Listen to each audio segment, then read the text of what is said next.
my songs kind of tell the story of my life in a lot of ways. Most of them do, some of them don't, but most of them do. And I just, if for no other reason than just to have a few songs on a CD to be able to give to my granddaughter so that, you know, she can know that part of me.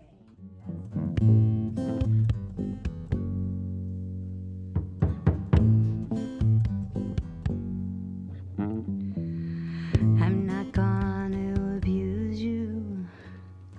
I'm not gonna desert you.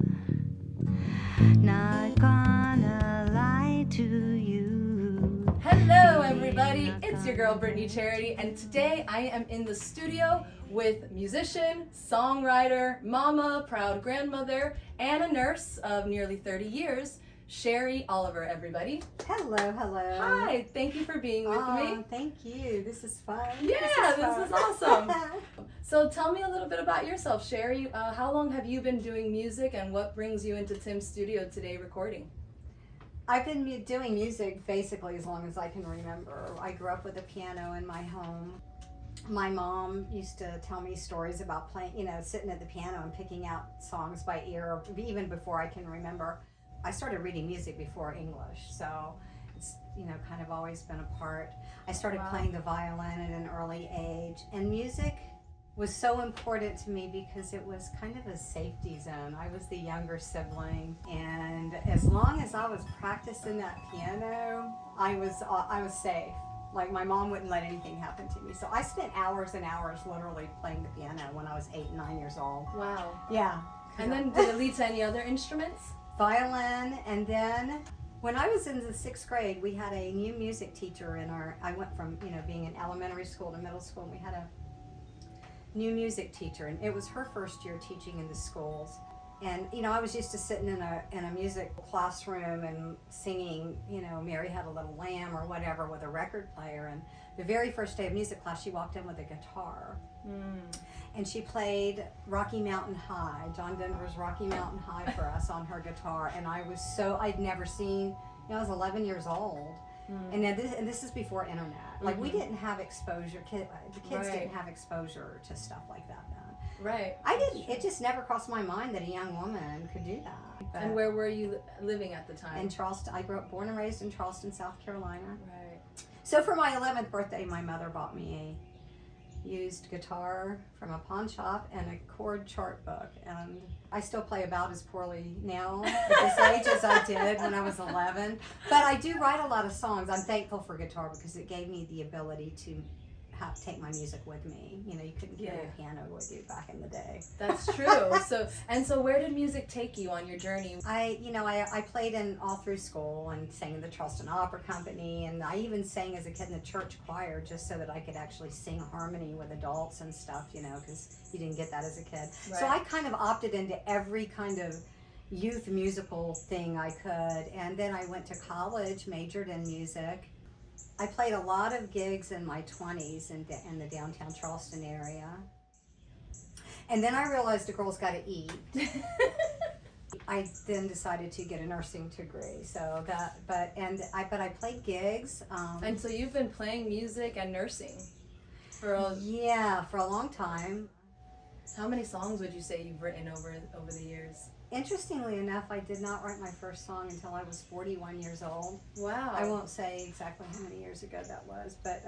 yeah, that's a secret for everybody. That's a secret. I always thought it was this thing that only super special people got this gift, and I was so mesmerized by people who could write songs, particularly women who could write songs. So, you know, Carole King and Carly Simon were some of my first heroes ever. Nice. All of a sudden, when I was 41, I, out of the blue, wrote a song, and I don't know how many songs I've written since then. I was pretty prolific for a long time. Who were you playing with, and what kind of music were you playing? So my very first gig was played with a guy named John Glover back in Charleston. And we played a lot of the downtown Charleston bars, and his friend, John Dana, who was an amazing bassist and guitarist, would come and sit in and play bass with us on some of these gigs. And over the years, John Dana and I, our paths have crossed quite a few times, and musically, you know, I ran back into him in, I think, 2001 after not seeing him for over a decade. and it really got my interest sparked in music again. And I probably would have never played anymore if it hadn't been for running into John Dana. Wow. And John Dana is here in the studio. He is actually literally at this very moment, he's in the studio with Tim, laying down some guitar tracks on one of my songs. And I am so blessed that he is. That's really wonderful. Doing this with me. What's it been like working with Tim in the studio and being in that vulnerable space? It's fun. Tim is, you know, I've always admired Tim's music and pretty much anything he does. He's just kind of the perfectionist type. But it was great to be able to walk into a studio with Tim, who I know. I mean, Tim lived in my basement for a year when I first met him. Tell us a little bit more about that and what those stories are like. He lived in our basement for a year, close to a year. I would wake up in the morning and I would have coffee. He'd come up from the basement and we'd have coffee, and we played a lot of music, you know. He would sit in and play drums if I was playing, you know, or whatever. So this is almost like just a reunion. Yeah, and it's what's it, deja vu? Yeah. You know, 15 how many years later? Yeah. And but you know, and now in his home and him hosting you. Exactly. It's beautiful. It is beautiful, and y'all's home. In our home. In y'all's home, and that's a beautiful thing too. So thank you, Sherri. Yeah. I know, and he's playing on your tracks, putting some drums down and different things. So tell me a little bit about the songs that you're recording here at Joey Times Production Studio, and what your goal is with the music that you're producing now. So I'll start with the goal. My goal is just, this is kind of a bucket list item. It's something that I have wanted to do and have started to do multiple times, but life gets in the way, so it's never been completed.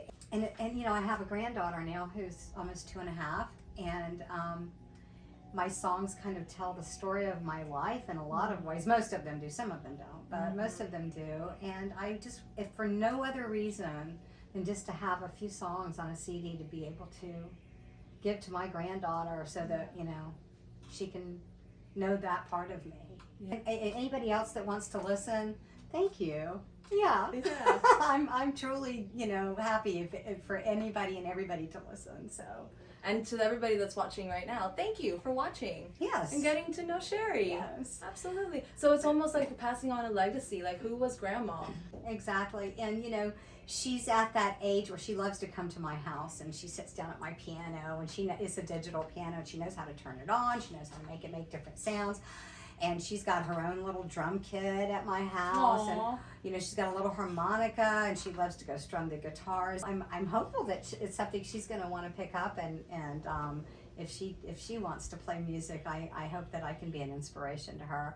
If she does want to be a musician, what kind of advice would you give to her or any other young girl that wants to pursue music in this day and age that you would give your younger self? The advice I would give my younger self in this day and age would be go for it, because, you know, back when I was at the age where I'm trying to decide what to do with my life, I have to say I have so much admiration for the people who decided to not, you know, bow down to corporate America or whatever else and follow their dreams. So I want to know about these tracks. How many songs are you recording? What are they called? So right now I've got 4 that I've started. The one that I'm trying to get finished up today is called Forgiven, and this truly is a song that I don't know why I wrote, and people are I should make up some really great bullshit story about this song. I should, because well, what's the real story behind there the song? isn't one. I don't know. It's one of those songs that I just absolutely woke up one morning early in the morning, and it, you know, was there in 15 minutes or less, and it really, like, I had nothing to do with it. I didn't really, it was just there. Right. There was nothing going on in my life. This song is not about any particular person that I'm aware of, maybe subconsciously, I suppose. But it's a cool kind of, Forgiven. It's a cool little song, Forgiven. So how would you describe your sound and the type of music you make? It seems very diverse as well. It is, because I'm a multi-instrumentalist. So, you know, I play a lot of piano, and I write songs either on piano or guitar, and that right there will totally define a lot of how a song is going to sound. Right.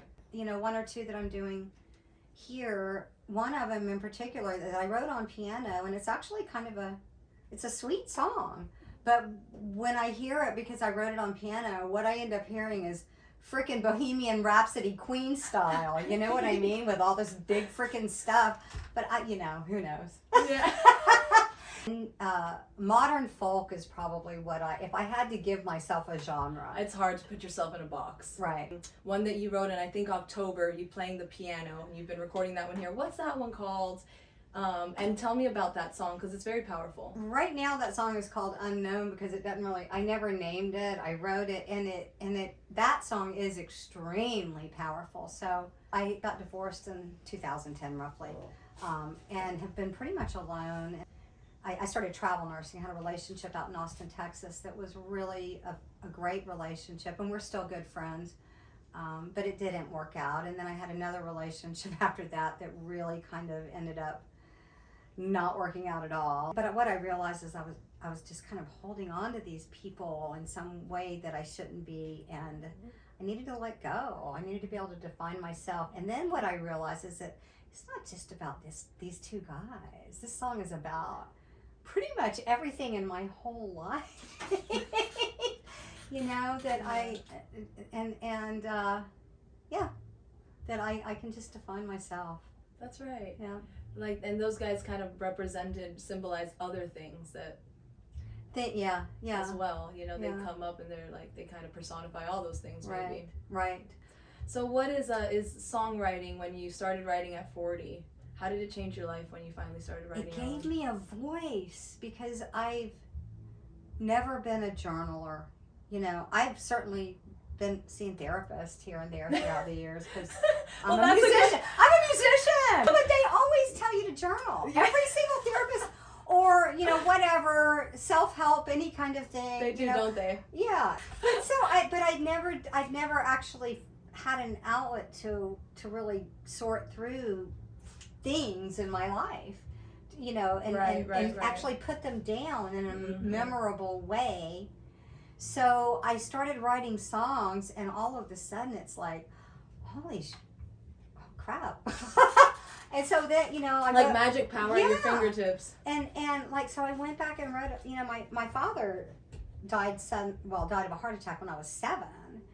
And, you know, I grew up kind of, I knew he was a good guy, and I have a few memories of him. But, you know, I wrote this song about my dad that it gave me this outlet. And I'm telling you, that song, I wrote it on piano, and I literally have sat down and played it at shows before. And you can see grown men crying in their drinks because it's so true. Yeah. It's just so real. Yeah. So it gave me a voice. Writing music gave me a voice. And I'm real happy to be able to kind of finally put some of them together, pick out a handful of my favorite ones, or, you know, whatever, and see what happens. So we're really happy that we get to produce it here for you, and I don't get to produce it, but I get to do this part with you. Yeah, you do. But I'm really happy that you're here. It's been really fun getting to know you and listen to your music and just see you for the human that you are, the woman that you are, the artist that you are. It's really inspiring having another woman in the mix and seeing how a woman goes about it, you know, this whole process. It's really intimidating, and it could be very scary, and it doesn't matter how long you're doing things, you know, it's a very vulnerable process. So I just love when artists come in and just they're bold, and we just do it together. Yes. Well, and thank you for doing this, because it adds a whole element. How would somebody be able to hear your music once it's all done if they wanted to? You know what? I'm gonna revert that back to you, because because you and Tim are the ones who are gonna be helping me with that. All right, cool. So we'll keep you guys posted. I'm not from the digital age, so let's just put it that way. Okay, sounds good. Well, then you guys have to keep a close eye on Joey Times Productions Facebook and Instagram, because we will be highlighting Miss Sherri and showing you all her cool stuff. Thank you, Brittny. You're welcome. Thank you so much for being with me here today. We love you. Oh, I love both of you guys very much. Keep an eye out, everybody. Thank you for watching. Bye.